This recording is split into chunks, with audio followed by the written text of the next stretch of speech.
जय श्री हरि विष्णु। 11वां अध्याय।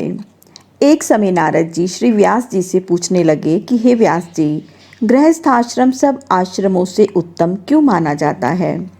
तब व्यास जी ने कहा कि जैसे सब नदियाँ समुद्र में आश्रय पाती हैं और सब जीव माता का आश्रय पाकर ही जीवित रहते हैं, 6 प्रकार के प्राणी भिक्षुक, ब्रह्मचारी, सन्यासी, विद्यार्थी, गुरु पूजक, यात्री तथा जीविका रहित ये सब गृहस्थों का ही आश्रय पाते हैं।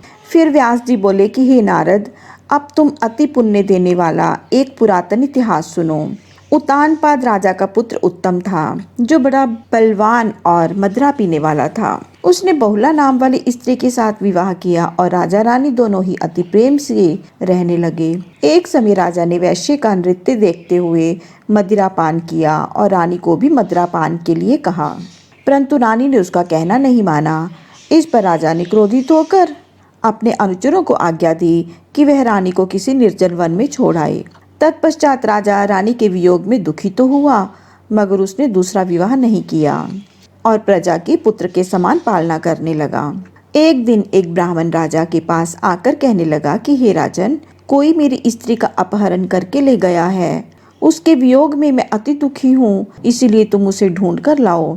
राजा कहने लगा कि मैं नहीं जानता कि आपकी स्त्री कौन, किधर और कहाँ ले गया कोई, अतः मैं आपकी स्त्री को कैसे ढूंढ कर ला सकता हूँ। ब्राह्मण कहने लगा कि राजन, छठा भाग लेकर आप प्रजा के रक्षक हैं। मेरी स्त्री घर में सो रही थी, वहां से उसे कोई हर कर ले गया है। अब आपका कर्तव्य है कि आप उसे कहीं से भी ढूंढ कर लाओ। राजा कहने लगा कि हे विप्र, मैंने तुम्हारी स्त्री को कभी देखा तक नहीं कि वह कैसे स्वभाव और रूप वाली है। तब ब्राह्मण बोला कि वह यद्यपि कठोर वचन बोलने वाली है, कुरूपा, काले रंग की तथा कर्कश स्वभाव वाली है, परंतु मैं उसकी कोई निंदा नहीं करता, क्योंकि वह मेरी पत्नी अर्थात अर्धांगिनी है।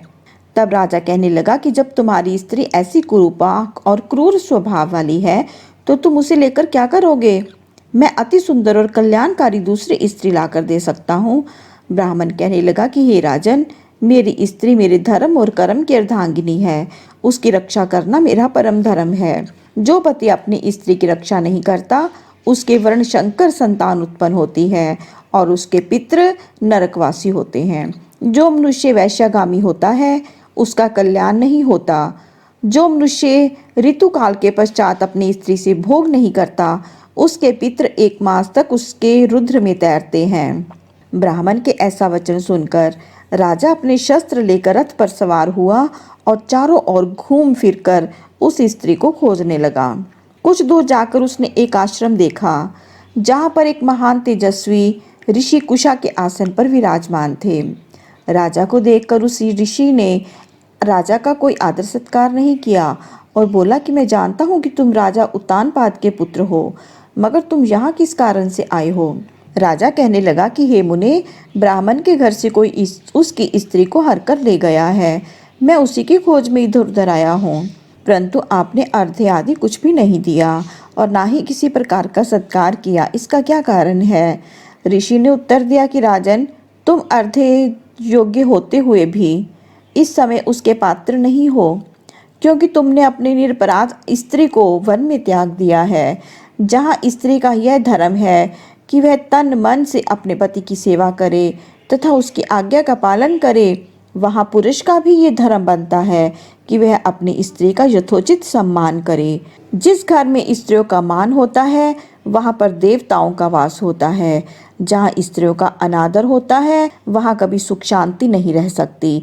इतना सुन राजा लज्जा युक्त हो पूछने लगा कि भगवान, आप भूत और भविष्य वर्तमान तीनों कालों को जानने वाले हैं, इसीलिए कृपा करके बताइए कि ब्राह्मण की स्त्री को कौन और कहाँ हर कर ले गया। ऋषि कहने लगे कि हे राजन, अदिति का पुत्र वलाक नामक राक्षस उस ब्राह्मणी को उत्प्लाव्रत वन में हर कर ले गया है। सो जाओ और उसको ढूंढकर ब्राह्मण का संयोग कराओ। राजा ने मुनि को प्रणाम किया और अपने रथ पर सवार होकर मुनि के बताए हुए मार्ग पर उत्प्लाव्रत वन में जा पहुंचा। वहां जाकर देखा कि एक स्त्री विल फल खा रही है, जैसा ब्राह्मण ने बताया था। वैसा ही उसका रंग रूप देखकर राजा ने उसे पहचान लिया और कहा, हे कल्याणी, तुम कौन हो और इस वन में कैसे आई हो? ब्राह्मणी बोली कि मैं अतिरात्र ब्राह्मण की पुत्री और विलास पुत्र की स्त्री हूँ। मैं अपने घर में अकेली सो रही थी कि वलाक नाम वाला राक्षस मुझको हर कर यहाँ पर ले आया है।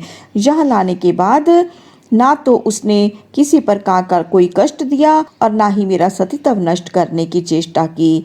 इतना होने पर भी मैं यहाँ अत्यंत दुखी हूँ। राजा ने कहा, हे ब्राह्मणी, वह राक्षस कहाँ है? मुझको तुम्हारे पति ने ढूंढने के लिए भेजा है। ब्राह्मणी ने कहा कि वह इस वन में अमुक स्थान में गया है। तब राजा ने ब्राह्मणी के बताए हुए स्थान पर जाकर राक्षस को देखा। राजा को देखकर वह राक्षस उसके पैरों पर गिर पड़ा और कहने लगा कि राजन, मुझे क्या आज्ञा है? राजा ने कहा, हे निशाचर, तो इस ब्राह्मणी को क्यों लाया है? राक्षस कहने लगा कि राजन, जो हुआ सो हुआ। अब आप मुझे जो भी आज्ञा देंगे मैं प्रसन्नतापूर्वक उसका पालन करूंगा। तब राजा ने कहा, हे निशाचर, यदि तू इस स्त्री के साथ विवाह करना चाहता है तो देख, ये अत्यंत कुरूपा है। यदि खाने का इरादा है तो वैसा कह है। राक्षस कहने लगा कि राजन, मेरे घर में अनेक अप्सराएं हैं। उनको छोड़कर मैंने कभी किसी के साथ भोग की इच्छा नहीं की। मैं मांस भी नहीं खाता। मैं तो केवल पूर्व जन्मों के पापों का प्रायश्चित कर रहा हूँ। इस ब्राह्मणी का पति राक्षस को मारने का मंत्र जानता है। अतएव जब हम यज्ञ का अन्न ग्रहण करने के लिए जाते हैं तो वह हमको वहां से भगा देता है, क्योंकि सब यज्ञों का वही आचार्य बनता है। इसी कारण उस ब्राह्मण को दुखी करने के लिए मैं उसकी स्त्री को हर लाया हूँ, क्योंकि बिना स्त्री के पुरुष कर्म का अधिकारी नहीं होता। यह सुनकर राजा ने विचार किया कि यह राक्षस भी हमारी ही निंदा करता है। मुनि ने भी हमको अर्ध योग्य नहीं समझा। राजा अपने मन में ऐसा विचार कर ही रहा था कि राक्षस कहने लगा, हे राजन, मैं आपकी प्रत्येक आज्ञा का पालन करूंगा। इतना कह हाथ जोड़कर खड़ा हो गया। राजा ने कहा कि हे निशाचर, तुम इस ब्राह्मणी को इसके घर छोड़ाओ और जब हम याद करें तब हमारे पास आ जाना। राजा की आज्ञा पाते ही वह राक्षस उस ब्राह्मणी को उसके घर छोड़ने के लिए चला गया। तब राजा ने सोचने लगा कि मैंने अपनी निर्दोष स्त्री को घर से निकाल दिया। अब ऐसा कौन सा पुण्य कर्म करूं जिससे यह पाप दूर हो। तब राजा पुनः उसी मुनि के पास गया और उनसे अपना कर्तव्य पूछा। मुनि ने कहा, हे राजन, पुरुष के लिए स्त्री धर्म, अर्थ, काम और मोक्ष सभी कुछ देने वाली है। स्त्री के बिना पुरुष को इस लोक में तथा परलोक में कहीं भी सुख नहीं मिलता। स्त्री चाहे कैसी भी खोटे स्वभाव वाली, मूर्ख, कुरूपा, रोगी और दरिद्री ही क्यों ना हो, पुरुष को उसका सम्मान करना ही चाहिए। राजा कहने लगा कि हे मुनि, मैंने अपनी निर्दोष एवं पतिव्रता स्त्री को बिना अपराध त्याग दिया। अब मैं क्या करूं?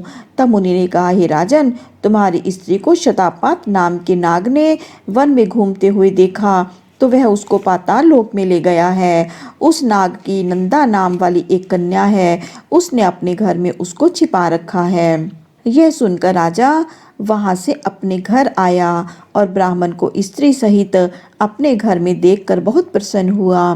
तत्पश्चात राजा ने व्लाक नामक राक्षस को याद किया तो वह तुरंत ही राजा के पास आकर उपस्थित हो गया। व्लाक को देखकर राजा ने उसे पाताल लोक से अपनी स्त्री को लाने का आदेश दिया। उसके बाद वह राक्षस पाताल लोक गया और वहां से राजा की स्त्री लाकर उसको सौंप दी। तत्पश्चात राजा रानी बड़े प्रेम से रहने लगे। नारद जी कहते हैं कि हे राजा पृथु, हमने तुमको गृहस्थाश्रम महात्म अति विस्तार सहित सुनाया। अब और क्या सुनने की इच्छा है सो कहो। बोले श्री हरि विष्णु भगवान की जय।